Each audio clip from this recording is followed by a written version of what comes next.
ఇప్పుడు అడగట్లేదు అధ్యక్ష మైకు.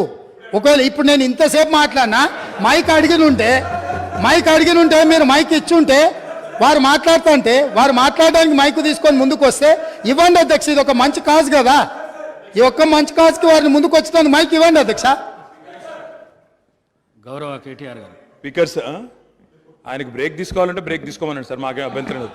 మాట్లాడి అలసిపోయినట్టున్నారు, మాకేం అభ్యంతరం లేదు. కానీ అధ్యక్ష వారేదో కొత్తగా ఏదో చేసినట్టు డ్రగ్స్ విషయంలో అధ్యక్ష మా ముఖ్యమంత్రి గారు మా గౌరవ పెద్దలు మా పార్టీ అధ్యక్షులు ఈరోజు లీడర్ ఆఫ్ ఆపోజిషన్ కేసీఆర్ గారు వారు పాపం మరి ఫాలో అవుతారా లేదా వార్తలు నాకు తెలియదు. కానీ సివి ఆనంద్ గారు అనే అడిషనల్ డైరెక్టర్ జనరల్ ఆఫ్ పోలీస్ని టిఎస్ న్యాబ్ అనేది ఏర్పాటు చేసిందే మా ప్రభుత్వం. Telangana state anti narcotics bureau ఏర్పాటు చేసిందే మా ప్రభుత్వం. ఏర్పాటు చేయడమే కాదు, సివి ఆనంద్ గారిని అపాయింట్ చేయడమే కాకుండా దాదాపు 9 నెలల కిందటనే ఆ కార్యాచరణ కూడా ప్రారంభించి మొత్తం అన్ని జిల్లాల ఎస్పీలు, ఇప్పుడు వారు చెప్పారు కదా ముఖ్యమంత్రి గారు, మొత్తం ఒక పూచిక పుల్ల గదులొద్దు, అసలు గంజాయి అనేది కనబడొద్దు అనే మాట ఏదైతే వారు చెప్పినారు అధ్యక్ష. పంజాబ్ గురించి కూడా గొప్పగా చెప్పారు అధ్యక్ష. మరి పంజాబ్లో నిన్న మొన్నటి దాకా ఉన్నది కాంగ్రెస్ ప్రభుత్వమే అధ్యక్ష, వారు మర్చిపోయినట్టున్నారు. పంజాబ్ ఇవాళ మత్తులో మునిగిపోతోంది, యంగ్ విడోస్ అనేది అయితే మాట్లాడారో అక్కడ ఉన్నదంతా కాంగ్రెస్ ప్రభుత్వమే. ఉడతా పంజాబ్ అనే సినిమా వచ్చింది కూడా మీ కాంగ్రెస్ ప్రభుత్వంలో, అది కూడా తెలుసుకోండి అధ్యక్ష. భిన్నాభిప్రాయం ఉంది అన్నారు, ఎక్కడుంది అధ్యక్ష భిన్నాభిప్రాయం? అధ్యక్ష మేము ఒకవేళ భిన్నాభిప్రాయం ఉంటే మా ప్రభుత్వం ఎందుకు పెడుతుంది అధ్యక్ష? Telangana state anti narcotics bureau ఎందుకు పెడుతుంది? ఎందుకు సివి ఆనంద్ లాంటి కాంపిటెంట్ ఆఫీసర్ని పెడుతుంది? సరే మీరు తీసేసింది ఇవాళ ఆయన, అది వేరే విషయం. కానీ సివి ఆనంద్ లాంటి కాంపిటెంట్ ఆఫీసర్ని ఎందుకు పెడతాం అధ్యక్ష? ఇంకో మాట అధ్యక్ష, ఇట్లాంటి విషయాలు ఇప్పుడు ఈరోజు కాదు అధ్యక్ష, ఇట్లాంటి విషయాల్లో గౌరవ ముఖ్యమంత్రి గారు ఆనాడు కేసీఆర్ గారు మరి షీ టీమ్స్ పెట్టినా, రాష్ట్ర ప్రయోజనాలకు సంబంధించి ఏ అంశం పెట్టినా, ఈరోజు డ్రగ్స్ విషయంలో మీరు మాట్లాడినా 100% కాదు అధ్యక్ష, 1000% మా పార్టీ నుంచి పూర్తి సహకారం ఉంటుంది ఈ విషయంలో. వారికి కన్ఫ్యూజన్ అవసరం లేదు, వారికి ఇంకేమైనా అనుమానాలు ఉంటే నేను చెప్తా ఉన్నా. భిన్నాభిప్రాయాలు అన్నారు, మేము అభిప్రాయం చెప్తే కదా అధ్యక్ష భిన్నాభిప్రాయం ఉండడానికి. అది మేమే చెప్పినాము, మేమే మా ప్రభుత్వం ఉన్నప్పుడే ఏర్పాటు చేసిన సంస్థ. ఇవాళ మీరు క్రెడిట్ తీసుకుంటా అనుకోవచ్చు, మాట్లాడితే మేనేజ్మెంట్ కోట అంటారు అధ్యక్ష. అధ్యక్ష ఢిల్లీని మేనేజ్మెంట్ చేసి ముఖ్యమంత్రి పదవి తెచ్చుకున్న వ్యక్తి, ఢిల్లీని మేనేజ్ చేసి పీసీసీ పదవి తెచ్చుకున్న వ్యక్తి వాళ్ళ మేనేజ్మెంట్ కోట గురించి మాట్లాడితే అధ్యక్ష నేను అనలేదు అధ్యక్ష. ఇది కోమటిరెడ్డి వెంకటరెడ్డి గారు చెప్పినారు, పేమెంట్ కోట అని చెప్పినారు అధ్యక్ష. కాబట్టి ఆయన కూడా మాట్లాడితే బాగలేదు అధ్యక్ష, వారిని సవరించుకోమనండి ముఖ్యమంత్రి గారు.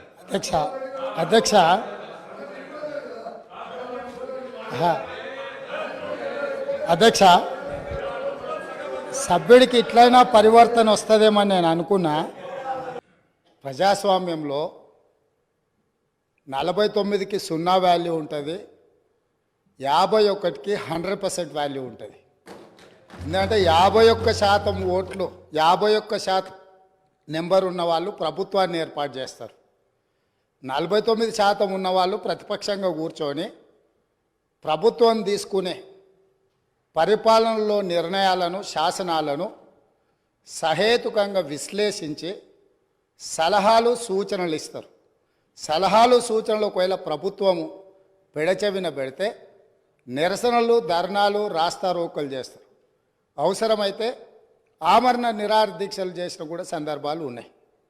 ఆ స్పిరిట్ను తీసుకోవాలి తప్ప వాళ్ళు 64 ఉన్నారు, మేము 39 మంది ఉన్నాం, మేము అచ్చోసిన ఆంబోతుల్లాకున్నాం, మేము పోడియంలోకి వచ్చి కుస్తీలు కొట్లాడతాం, ఈ రకమైన భాష వారి గౌరవానికి కానీ ఈ సభను నడిపించుకోవడానికి కానీ సహకరించదు. రెండవ అంశం, పదే గత పాలన గురించి, గత ప్రభుత్వాల గురించి మాట్లాడుతున్నాను. సరే వారు ఏం మాట్లాడతారో మొత్తం విన్నాక రిప్లై చేద్దాం అనుకున్నాను. కాకపోతే నా రిప్లై కోసం వారు తహతహలాడుతున్నారు. గత పాలనలో యూత్ కాంగ్రెస్ వైస్ ప్రెసిడెంట్గా కల్వకుంట్ల చంద్రశేఖరరావుకు అవకాశం ఇచ్చిందే కాంగ్రెస్ పార్టీ. సింగిల్ విండో డైరెక్టర్గా ఎన్నికల్లో పోటీ చేయడానికి ఇస్తే కాంగ్రెస్ పార్టీ తరఫున నిలబడి ఓడిపోయిందే చంద్రశేఖరరావు. గత పాలనలో ఎంపీగా గెలిపించిందే కాంగ్రెస్ పార్టీ. గత పాలనలో షిప్పింగ్ మినిస్టర్ ఇచ్చిందే కాంగ్రెస్ పార్టీ. ఆ తర్వాత కార్మిక శాఖ మంత్రి ఇచ్చిందే కాంగ్రెస్ పార్టీ. అంతెందుకు ఇక్కడ సభ్యుడు ఉన్నాడు, వారు కూడా వారి కుటుంబ సభ్యులే. ఎమ్మెల్యే కాకుండానే మంత్రిని చేసి తర్వాత ఎమ్మెల్యేగా ఎన్నిక చేయడానికి సహకరించిందే కాంగ్రెస్ పార్టీ. ఈరోజు వాళ్ళు ఏ పేరైతే వినోద్ అనుకుంటున్నారో ఆ రాజశేఖర రెడ్డి గారే ఆ మంత్రివర్గంలోనే గత ఆర్థిక శాఖ మంత్రి సిద్దిపేట ఎమ్మెల్యే గారు ఎమ్మెల్యే పదవి లేకుండా మంత్రిగా ప్రమాణ స్వీకారం చేసిండ్రు. రాజశేఖర రెడ్డి గారి నాయకత్వమే ఈ దేశానికి బలమైన నాయకత్వం అని అందులో పనిచేసిండ్రు. మూడవది పోతిరెడ్డిపాడు పొక్క పెద్దది చేసినప్పుడు కీర్తిశేషులు నాయన్ నరసింహారెడ్డి గారు కడప జిల్లా ఇన్ఛార్జ్ మినిస్టర్. ఆ రోజు కొట్లాడింది పోతిరెడ్డిపాడు మీద కీర్తిశేషులు పి జనార్దన్ రెడ్డి గారు. పోతిరెడ్డిపాడు పొక్క పెద్దది చేసినప్పుడు ఇక్కడ ఉన్నోళ్ళు ఎవరు ప్రాణత్యాగాలు చేస్తామని ఎవరు కొట్లాడలే, ఎవరు మాట్లాడలే. సొంత పార్టీ సొంత ప్రభుత్వం ఉన్న తెలంగాణ ప్రజల హక్కులను భంగం కలిగించొద్దు, కృష్ణానది జలాలలో మా వాటా మాకు ఉండాలి, మా వాటాను ఎవరు తీసుకెళ్ళినా మేము ఒప్పుకోమని కొట్లాడింది ఆనాటి నాయకుడు పి జనార్దన్ రెడ్డి గారు మాట్లాడినారు తప్ప వీళ్ళు కాదు. కాబట్టి ఈరోజు వీళ్ళందరూ ఏ పాలకుల గురించి మాట్లాడుతున్నారో ఆ పాలకులు ఇప్పుడు మాట్లాడుతున్న పెద్దలు ఎట్లెమ్మెల్యేనరు? వాళ్ళ తండ్రి గారి గురువైన చంద్రబాబు నాయుడు గారి పార్టీతో పొత్తు పెట్టుకుంటే ఆ పార్టీ మద్దతుతో ఆ కడువ కప్పుకొని సిరిసిల్లలో కష్టపడి పనిచేసి నిర్మించుకున్న చీమలు పెట్టిన పుట్టలో పాములు దూరినట్టు కేకే మహేందర్ రెడ్డి అక్కడ పార్టీని నిర్మించుకొని తెలంగాణ ఉద్యమంలో పాల్గొని తెలంగాణ ఉద్యమంలో ముందు భాగం నుండి నిలబడి కొట్లాడితే ఎన్ఆర్ఐ అంటే నాన్ రిలయబుల్ ఇండియన్ కింద మేనేజ్మెంట్ కోటాలో ఇక్కడికి వచ్చి టికెట్ తీసుకొని అక్కడ ఆ కేకే మహేందర్ రెడ్డి గారిని అన్యాయం చేసి ఈరోజు ఇక్కడికి వచ్చిండ్రు. కాబట్టి ఈరోజు గతం గురించి అధ్యక్ష ఒకవేళ మా మిత్రులకు వాళ్ళకు అంతగా గతం గురించి చర్చించాలనే ఆలోచన ఉంటే ఒకరోజు మొత్తం తమరు సమయం ఇవ్వండి. తప్పకుండా జూన్ 2, 2014 కంటే ముందు జరిగిన 55 సంవత్సరాల పరిపాలన మీద సంపూర్ణమైన చర్చ ఇక్కడ పెడదాము. ఈరోజు ఇక్కడ జరుగుతున్న చర్చ జూన్ 2, 2014 నుంచి జరిగిన పరిపాలన, చేసిన విధ్వంసము, నాయకత్వం యొక్క వ్యవహార శైలి మీద మనం ఈరోజు మాట్లాడుకుంటున్నాము. కాబట్టి వారికి గతం గురించి చర్చించాలనే కోరిక ఉంటే మాకు ఎలాంటి అభ్యంతరం లేదు. గతంలో జరిగిన పరిపాలనలో ఇక్కడున్న వాళ్ళకి చాలామందికి పాత్ర లేకపోవచ్చు, కానీ అక్కడున్న వాళ్ళకు చాలామందికి పాత్ర ఉంది. ప్రత్యక్షంగా మంత్రులు చేసిండ్రు. అక్కడున్న నాగేందర్ గారు, ఆ పక్కనున్న శ్రీనివాస్ యాదవ్ గారు, ఆ పక్కనున్న హరీష్ రావు గారు, అక్కడున్న కడియం శ్రీహరి గారు, ఆ పక్కనున్న పోచారం శ్రీనివాసరెడ్డి గారు, ఆ పక్కనున్న గంగుల కమలాకర్ గారు, అన్ని పేర్లు మొత్తం అన్ని లిస్టు చదువుతా. వీళ్ళందరూ కూడా ఈరోజు వారు ఏదైతే పాపాలు జరిగినాయి అంటుండ్రో ఆ పాపాలలో సంపూర్ణమైన భాగస్వామ్యం వాళ్ళదే ఉన్నది. వరంగల్ ప్రాంతంలో జరిగిన ఎన్కౌంటర్లకు ఎవరి కారణమని చర్చ ఉంది అధ్యక్ష?